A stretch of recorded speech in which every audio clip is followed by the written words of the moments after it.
Hey everyone, Wolf Lord Rho here. Today we're discussing the current status of Prospero and asking why Guilliman is yet to deal with the problem.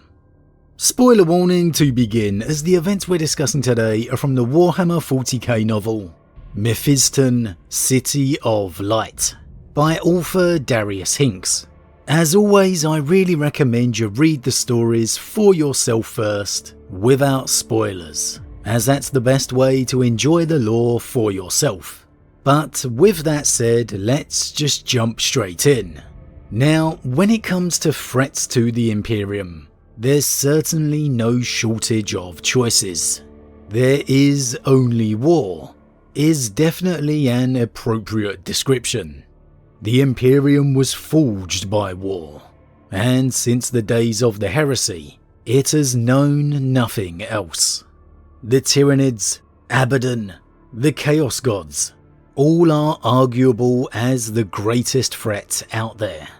And the Demon Primarchs definitely warrant being in the conversation. Which of them are the greatest threat? Well, that's a conversation for another day. Maybe we'll do another ranking of them in order of danger. Them alone, their legions aside. However, if there's one Primarch out there who immediately leaps to mind as in the running for top of that list, well, for me, it would undoubtedly be Magnus the Red. Magnus is the greatest Psyker bestriding the galaxy, second only in power to his father, the Emperor of Mankind. And since his ascension to demonhood, he has, if anything, only grown in power. The Thousand Sons Legion is still ravaged by the rubric of Ahriman. However, Magnus alone represents a truly grave threat. That alone would be concerning enough. The mere knowledge that he's out there somewhere, simply existing. But the reality is even worse, because the Imperium knows exactly where Magnus is. Prospero. The Imperium knows what Magnus has done. Torn the planet of the sorcerers from the Immaterium. Reclaimed his ancient home once more.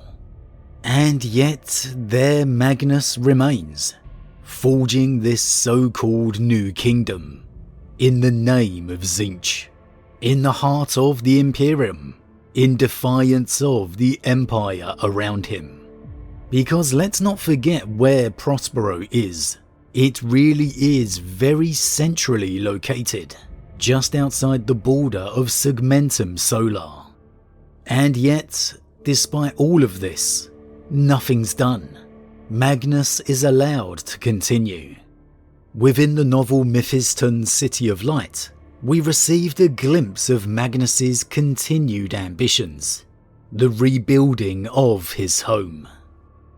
Magnus waved his blade, and the walls of the throne room fell away, revealing the tormented landscape miles below them. Much of Prospero was still charred, a vitrified wasteland, as it had been for 10,000 years. But it was alive with industry.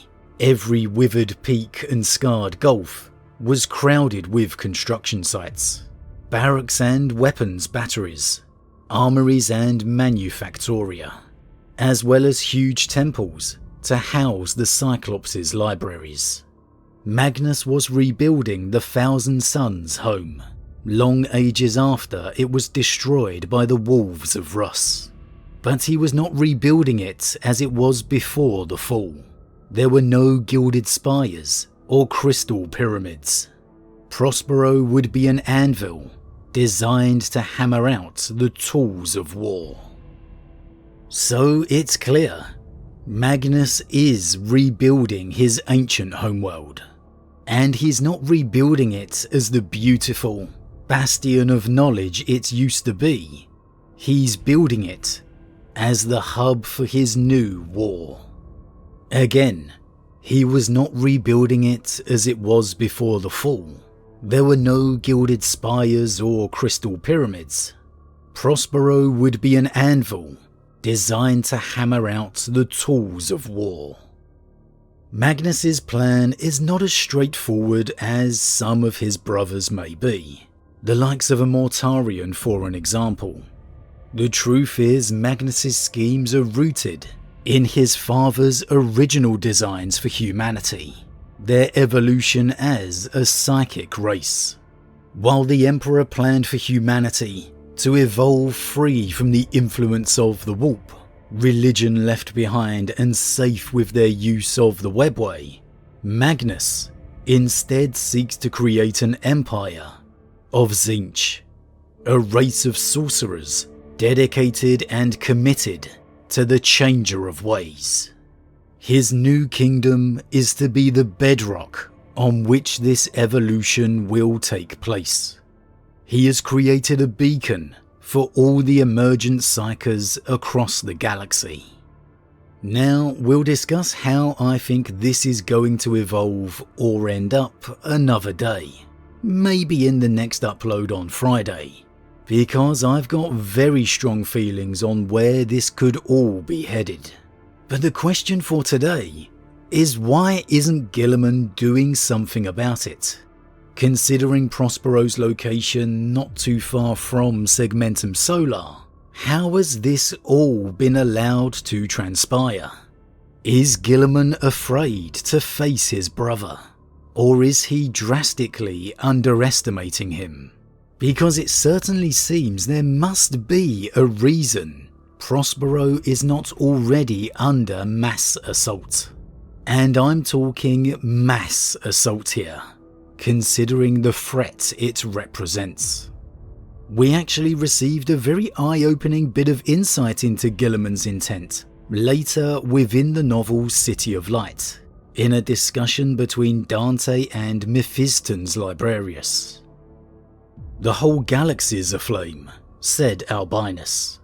"Remember the briefings from Lord Commander Guilliman.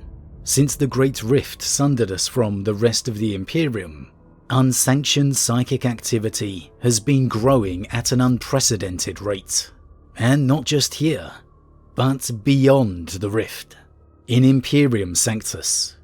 Even those worlds still nominally under the Aegis of Terror have been consumed by madness." Dante nodded. "The Prospero system is rife with heresy. I struggled to glean much from Lord Guilliman's attendance on the subject, but they gave me the impression he's effectively ceded control of that whole region to the arch enemy. It is a hornet's nest. They mentioned Tzeentchian cults and even engagements with traitor marines." He shook his head. "We face war on all fronts, but that sector seems to be a particularly sore point." So, according to Dante, Guilliman very much gave him the impression he's ceded control of the whole region to the enemy. Again, I struggled to glean much from Lord Guilliman's attendance on the subject, but they gave me the impression he's effectively ceded control of that whole region to the archenemy. Now, if anyone in the galaxy knows what they're doing, it is Roboute Guilliman. His brother L. Johnson may be able to conduct a single warfront better than him, but when it comes to a galaxy, that is Guilliman's forte. In that regard, maybe only Rogel could give him a run for his money, but I would still place my money on Guilliman. But even with that, for the life of me, I struggle to understand why on earth Guilliman would completely cede control of the region to Magnus. Now, you could argue Roboute doesn't know it's his brother behind it all. However, I'd find that highly unlikely. Guilliman knows his brother is around and active in the galaxy, having already come face to face with him during the Terran Crusade. Magnus literally pursuing his brother to the lunar moon. The Space Wolves Chapter 2, previous to the events of City of Light, travelled to the ruins of Prospero under the leadership of the Stormcaller, where Magnus was once again sighted. There's a planet on the outskirts of the Prospero system too that was still desperately under Imperial control. The planet of the Sorcerers had been torn out of the Immaterium into this system, surely causing tremendous shockwaves throughout the Immaterium that wouldn't have gone unnoticed. And oh yeah, it's Prospero.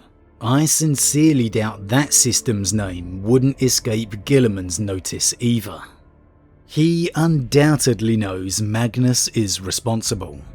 Now, he most likely didn't know Magnus's plans, but again, he'd know it was surely his brother behind the chaos forces in the region. Mephiston gives a fairly straightforward reasoning why Guilliman has maybe ceded control. He glanced at Dante. You are right about Lord Commander Guilliman. He is unable to focus on this region while dealing with so many other pressing matters.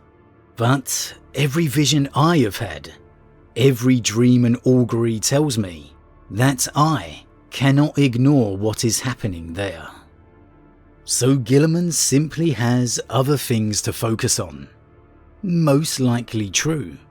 And let's be honest, there was more than a little favouritism that led him to Ultramar to face Mortarion, desperate to save his homeworld.